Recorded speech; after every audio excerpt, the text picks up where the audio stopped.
Graças a paz, mais uma manhã com vocês neste quadro Café com Reflexão. E eu gostaria de iniciar esta semana com o capítulo 17 do Evangelho de João mesmo, para que nós trazemos como proposta da oração sacerdotal de Jesus pela igreja mesmo, por nós, pelos crentes, né? Por aqueles que haviam de crer em Jesus e por aqueles que já haviam crido em Jesus. O versículo 1, eu quero ler só o versículo 1 e a gente vai discorrer sobre este assunto. Jesus falou assim, e levantando seus olhos ao céu e disse: Pai, é chegada a hora,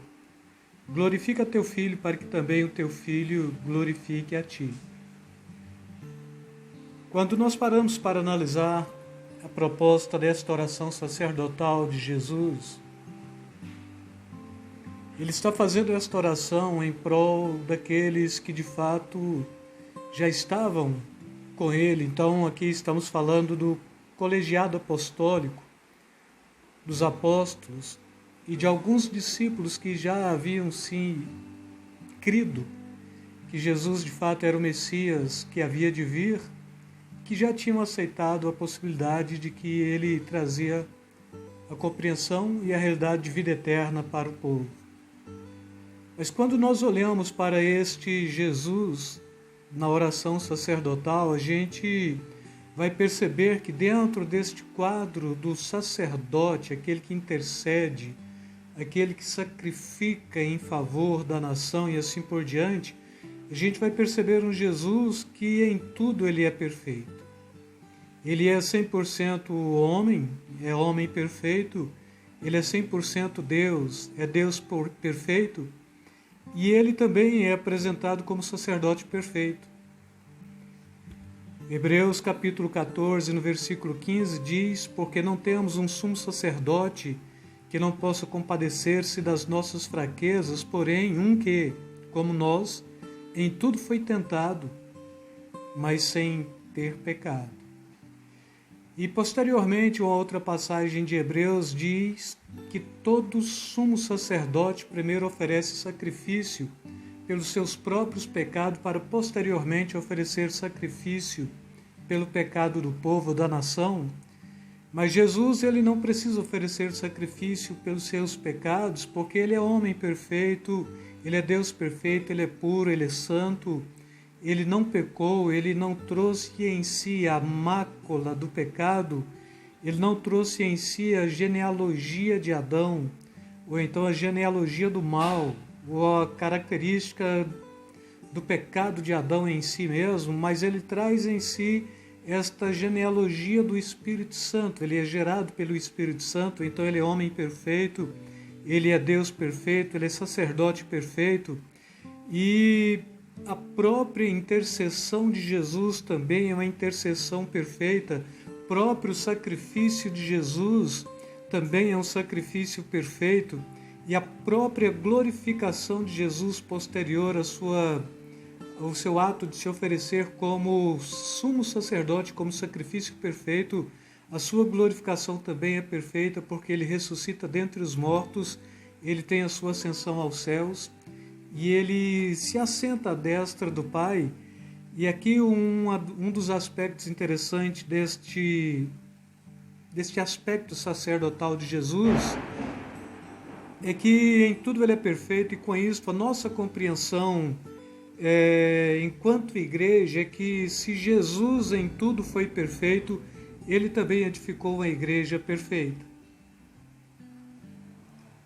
E se em tudo ele foi perfeito, ele não só edificou uma igreja perfeita, como também ele trouxe um ministério perfeito para a sua igreja, e ele trouxe uma adoração perfeita para a sua igreja, e neste contexto a igreja como perfeita também, ela vem dentro deste aspecto da perfeição com uma missão perfeita, que é a proclamação deste evangelho.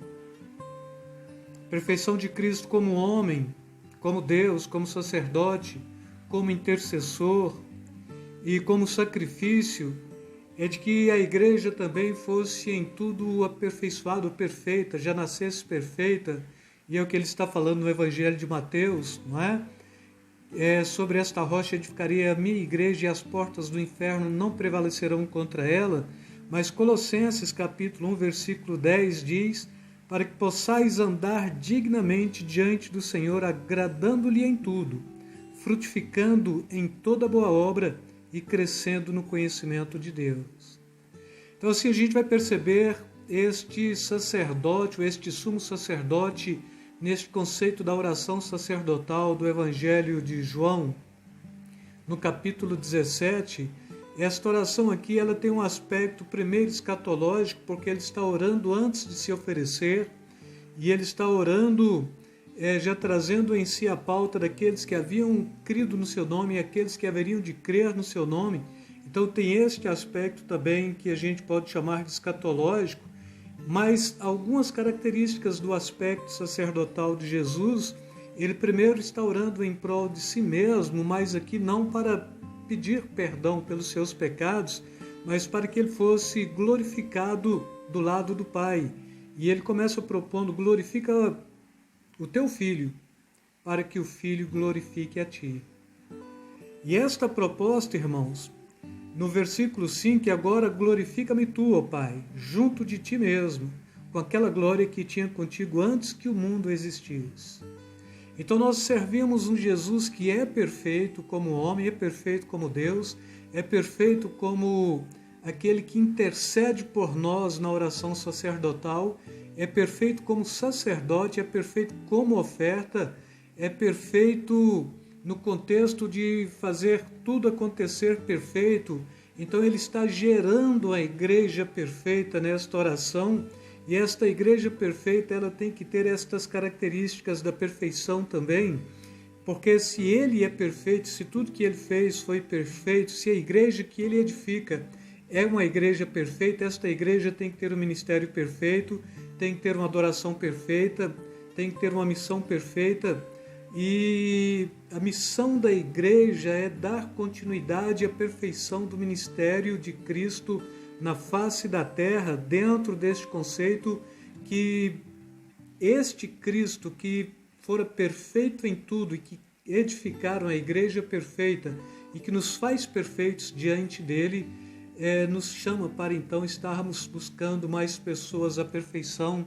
mediante a pregação do Evangelho da paz. E cabe a mim, cabe a você, cabe a cada um de nós como cristãos, como aqueles que foram remidos e redimidos, que foram justificados, que foram lavados, foram santificados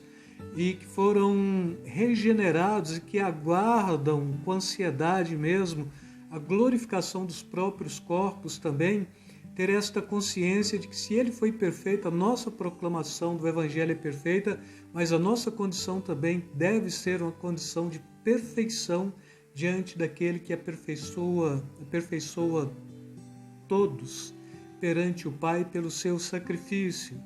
E assim, este início de semana, e logo segunda-feira mesmo, que esta segunda-feira possa ser uma segunda-feira em que você possa, de fato, levantar-se de forma perfeita, sabendo que aquele que te chamou para a perfeição já te justificou, já está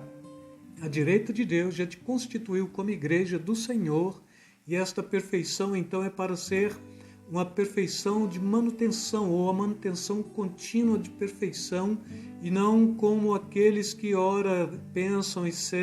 serem perfeitos, mas ora vacila. Aqui a proposta é ser perfeito continuamente, e neste contexto perfeito traz uma propostazinha de completo, pleno, amadurecido. Então todo cristão que foi regenerado pelo sangue de Jesus, ele tem que ter esta consciência de que ele agora é pleno, ele é perfeito, ele é amadurecido. E aqui Paulo está falando que nós estamos caminhando para a estatura da plenitude de Cristo. Então cada cristão tem que ter esta consciência também. E assim, para o início desta semana, eu quero te convocar para ser perfeito diante daquele que aperfeiçoou a sua vida, aperfeiçoou a salvação. Por isso é que posteriormente Paulo está chamando para aperfeiçoarmos a nossa salvação com temor e com tremor diante daquele que é santo, poderoso e pode fazer infinitamente mais em nossas vidas e em nossos corações. Sim, quero deixar esta primeira ministração para vocês, amados. Deixando aí um beijo na alma, um beijo no coração de cada um de vocês. Fiquem na paz, que o Senhor vos abençoe rica e abundantemente.